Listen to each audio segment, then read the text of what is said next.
दुर्लभ मानव जीवन तेरे हाथ में आया है। इस क्षण भंगुर जग में मन क्यों ललचाया है। दुर्लभ मानव जीवन तेरे हाथ में आया है। तू सोच जरा तुझको आगे कहाँ जाना है। क्या तजना है तुझको, क्या तुझको पाना है। माया के कीचड़ में क्यों पैर बढ़ाया है। दुर्लभ मानव जीवन तेरे हाथ में आया है। अब छोड़ तेरा मेरा आत्मा में ध्यान लगा। मन मंदिर में निर्मल भावों की ज्योति जगा। त्यागो भौतिक सुख तो दुर्लभ मानव जीवन तेरे हाथ में आया है। इस क्षण भंगुर जग में मन क्यों ललचाया है। दुर्लभ मानव जीवन तेरे हाथ में आया है।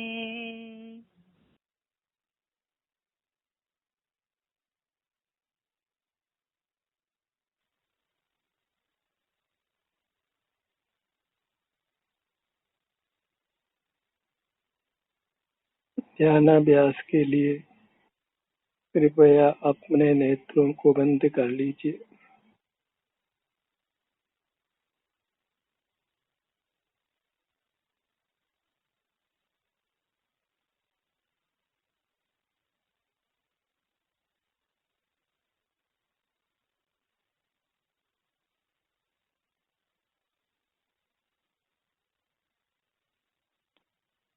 अपना मुख अपनी ओर कीजिए।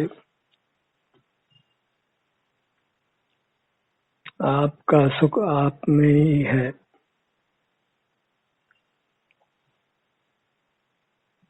बस मूर्ति की मिलावट को समाप्त करना है। मूर्ति की मिलावट प्रकट ही है।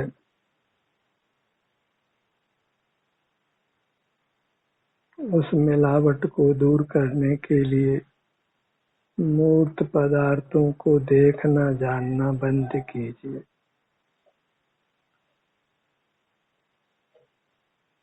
तो मूर्त कर्मों का आगमन बंद होगा और पूर्वबद्ध कर्म अपना समय पाकर स्वतः नष्ट होंगे। आपको बस मूर्त कर्मों का आगमन बंद करना है। और वह मूर्त कर्मों का आगमन इंद्रिय द्वारों से होता है। जब इंद्रियां खुली होती हैं तो उन्हीं द्वारों से कर्म हमारे भीतर आता है। इंद्रिय ज्ञान का निरोध करना इतना ही हमारा कर्तव्य है।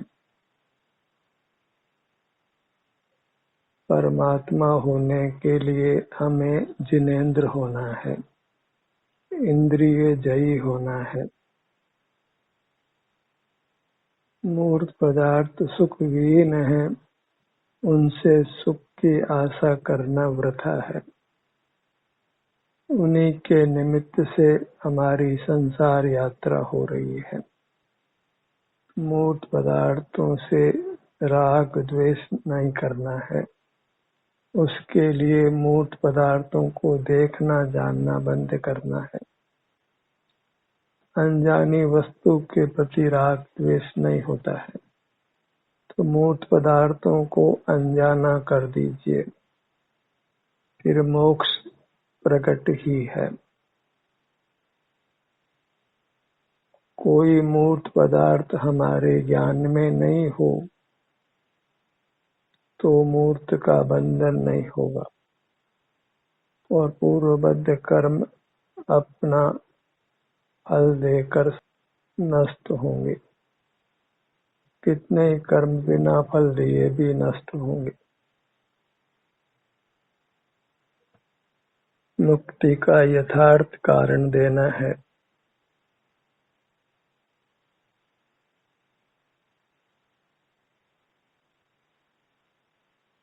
धर्म के नाम पर हमने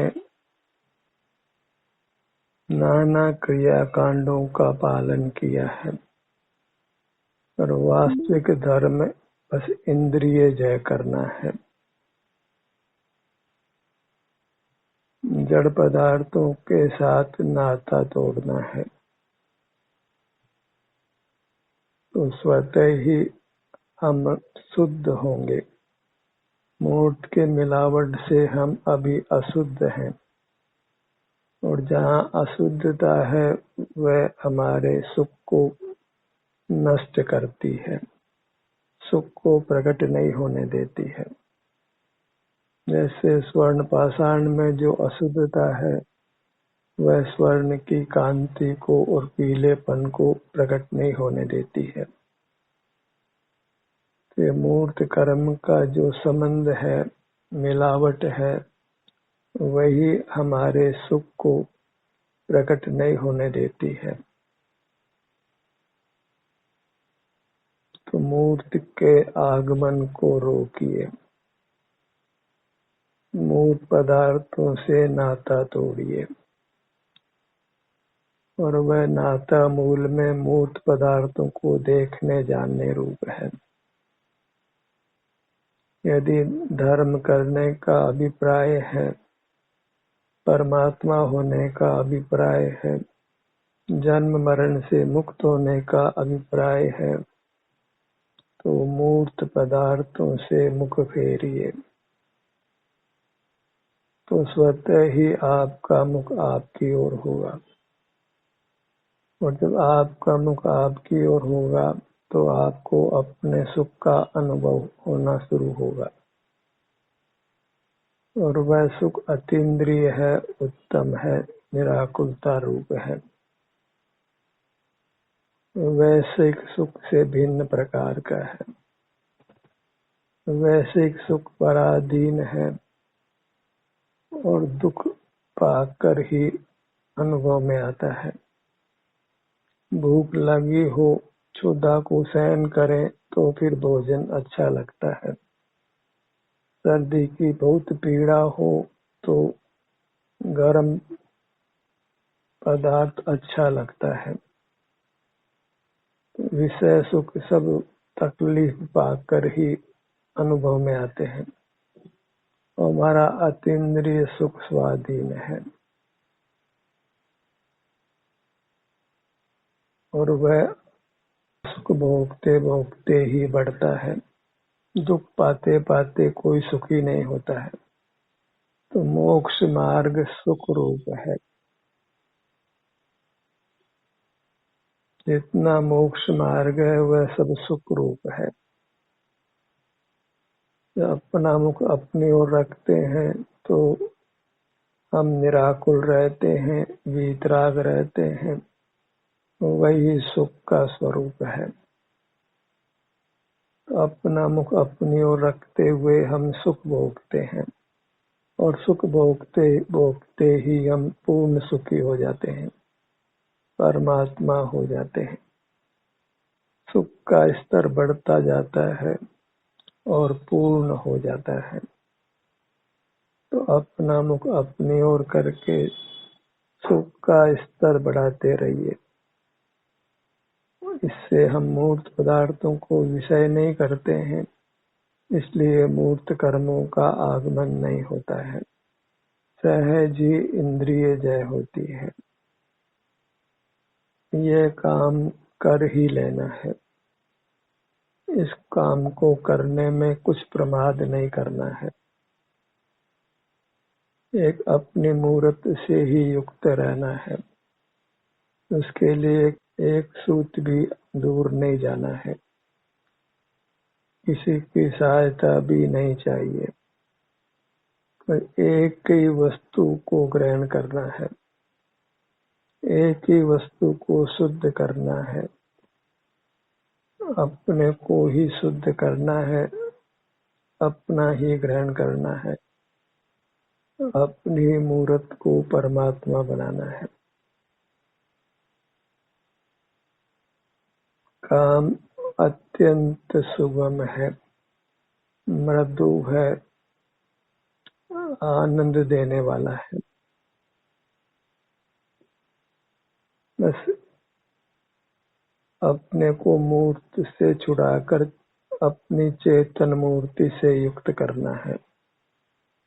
तज पुद्गल ग्रह जीव बस शीघ्र लहो निर्वाण। निर्वाण पाने का इतना ही तरीका है कि पुद्गल का त्याग कर चेतन को अपनाए। इंद्रिय ज्ञान को छोड़कर स्वसंवेदन करें। अपना ही ध्यान करें। अपना मुख अपनी ओर रखना ही अपना ध्यान करना है। सिर से पैरों तक अपना इतना स्वरूप है जो हमको बहिर्मुखता छोड़ने से अनुभव में आता है। जब बाहर देखना बंद करते हैं तो हमारी मूर्त हमारे सन्मुख होती है। सिर से पैरों तक अपनी चिन्ह मूर्त का हमको अनुभव होता है और अपूर्व शांति को हम पाते हैं। अतीन्द्रिय सुख को पाते हैं और इसमें किसी के संग की भी आवश्यकता नहीं है। किसी की सहायता की भी आवश्यकता नहीं है। किसी पर का स्मरण भी नहीं करना है। किसी पर को नमन भी नहीं करना है। किसी अन्य की आराधना पूजा भी नहीं करना है। केवल अपनी मूर्त के ही सन्मुख रहना है। अपने को ही भजना है। अपने में ही विहार करना है। यह सब आत्म दर्शन है, तीर्थ यात्रा है, आत्म साक्षात्कार है, आत्म आराधना है, वीतरागता है और यह मोक्ष का मार्ग है, सुखी होने का मार्ग है। कुछ याद करने की आवश्यकता नहीं है।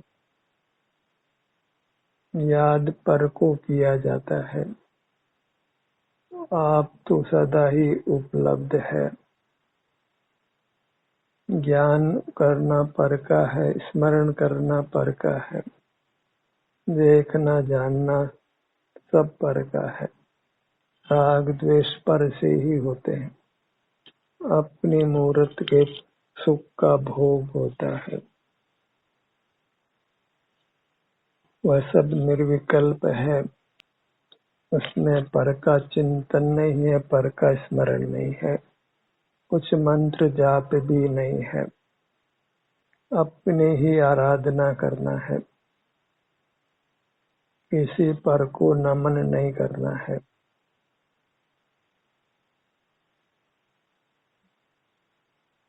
यही सच्चे देव शास्त्र गुरु की भक्ति है। सच्चे देव शास्त्र गुरु का श्रद्धान है। अपनी मूर्त ही अपना सच्चा देव है, सच्चा गुरु है, सच्चा शास्त्र है। आप सदा ही उपलब्ध है। अपना ही श्रद्धान करके अपना आचरण करना है। पर का कुछ भी काम नहीं है। अपने आनंद के भोग में ही लीन रहना है। कुछ भी राग नहीं, कुछ भी द्वेष नहीं, कुछ भी आकुलता व्याकुलता नहीं, कोई रोग भी नहीं। और जब अपने सन्मुख रहते हैं तो कोई भी शारीरिक व्याधि भी नहीं होती है, क्षुधा त्रसा भी नहीं सताते हैं।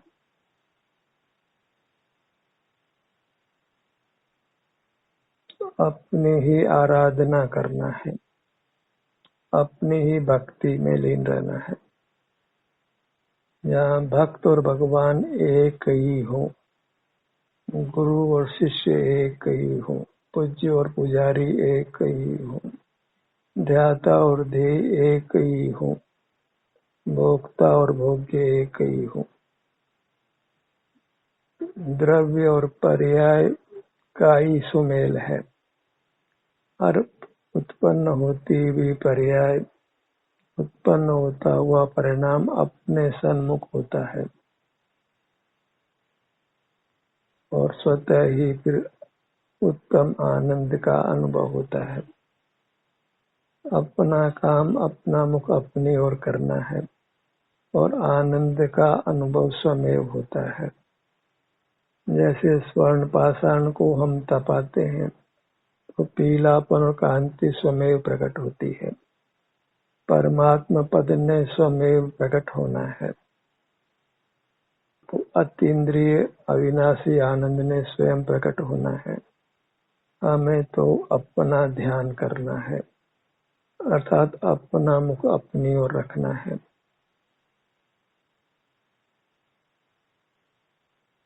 एकाग्र रहना है। एक का अर्थ स्वयं है।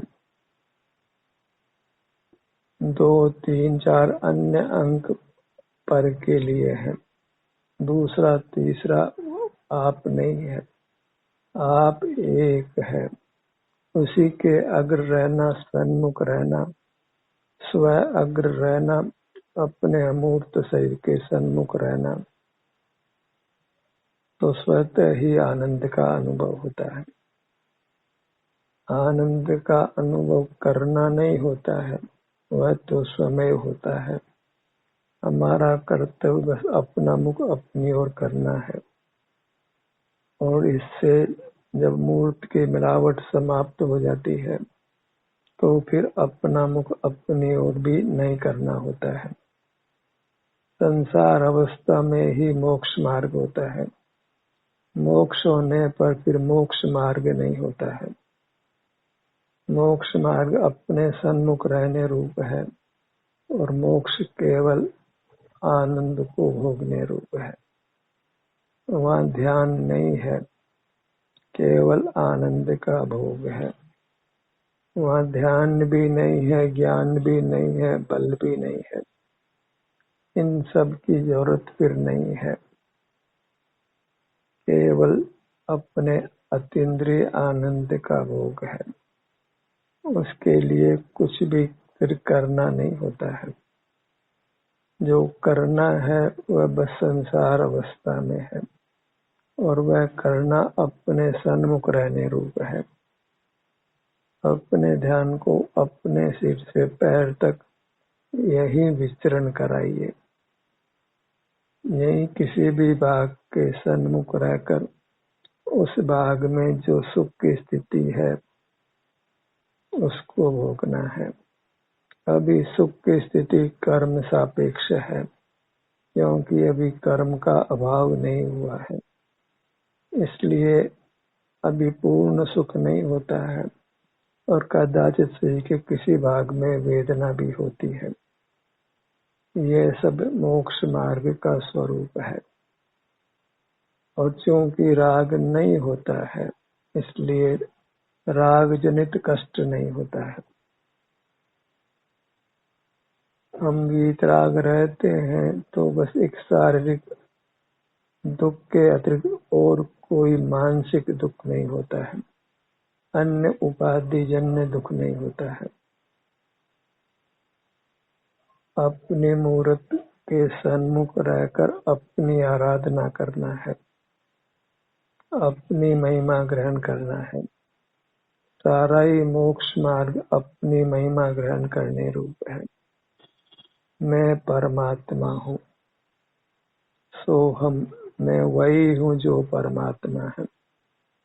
अपने को अंतर्दृष्टि कर शांति को भोगते हुए यही सिद्धांत करना है कि मैं परमात्मा स्वरूप हूँ, लोक का सर्वोत्तम पदार्थ हूँ। मैं वैसा ही हूँ जैसे परमात्मा है, कुछ भी अंतर नहीं है।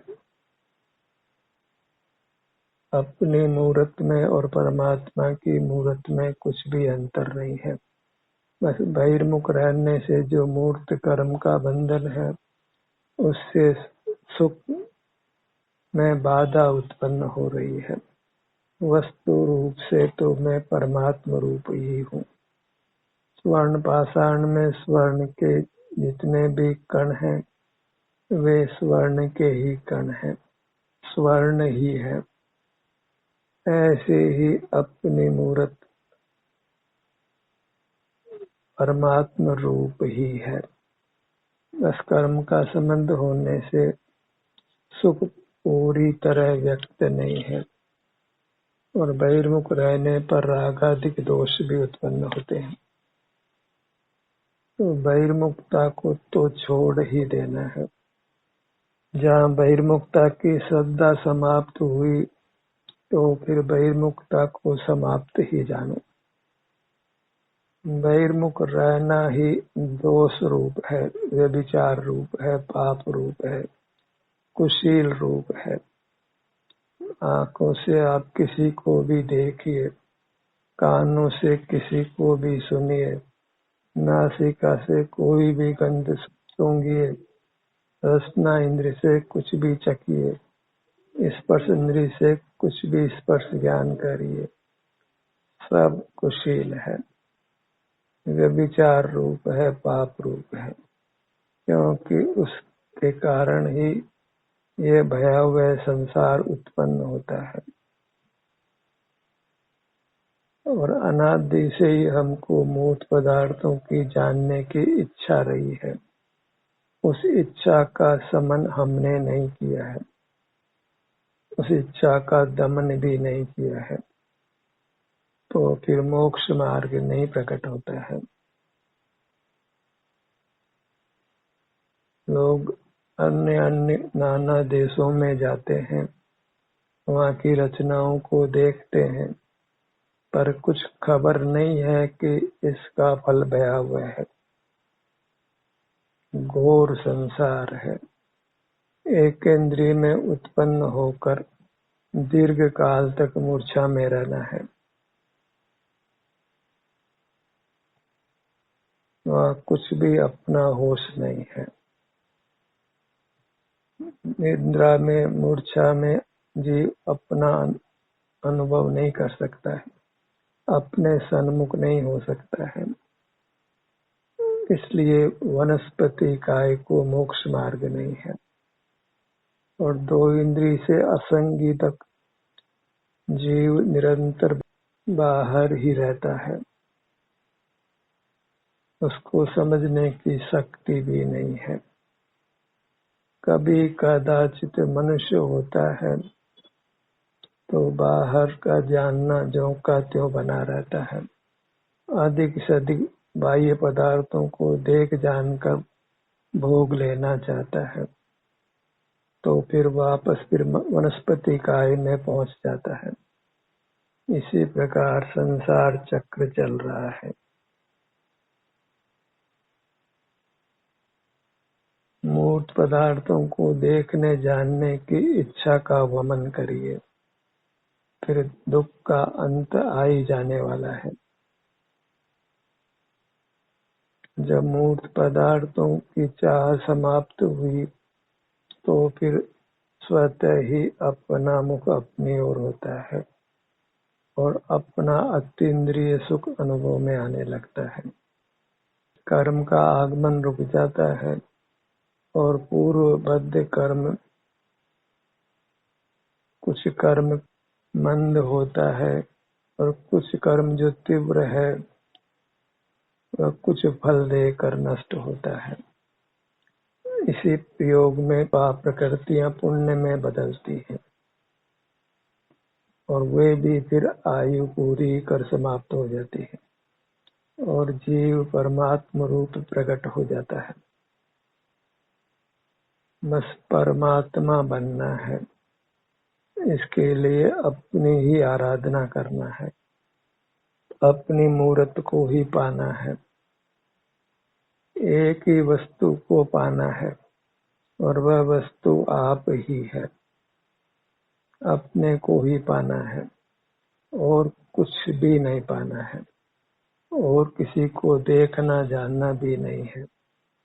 और जब देखते जानते नहीं है तो फिर कोई व्यवहार भी पर के साथ बनता नहीं है और वही वास्तव में परमात्म दशा है। आनंद के भोग में दूसरा विघ्न रूप ही है, अंतराय रूप ही है। अपनी मूर्त ही भोग्य है और हम ही भोगता है और इसमें पर का देखना जानना स्मरण सब विघ्न रूप है, अंतराय रूप है। उस विघ्न को दूर ही रखना है। आप ही आपको भोगता हुआ उत्तम सुख पाकर परमात्मा होता है और शीघ्र से शीघ्र हमने परमात्मा पद पा लेना है। अपनी ही आराधना करना है। आप ही नमन करने योग्य है, आप ही मंगल है, आप ही उत्तम है और आप ही शरणभूत है। और पर नमन करने योग्य भी नहीं है, मंगल भी नहीं है, उत्तम भी नहीं है, शरणभूत भी नहीं है, पर त्याज्य है। उसको ज्ञान में नहीं लेना है तो फिर हम मोक्ष मार्ग में हैं और अल्प काल में ही हमको मुक्त हो जाना है। फिर अनंत काल तक परमात्मा ही होकर रहना है। तो इस कार्य को सुख से पूरा कीजिए। इस कार्य में किंचित भी दुख का प्रवेश नहीं है। जो पूर्ववद कर्म से कदाचित कुछ दुख आता है तो साथ में उसको सहन करने की शक्ति भी आती है। इसलिए बिल्कुल निश्चिंत होकर, निर्भय होकर, निसंक होकर इस मार्ग को सुख से तय कर लेना है, परमात्मा हो जाना है। ध्यान का ये सत्र यही समाप्त होता है।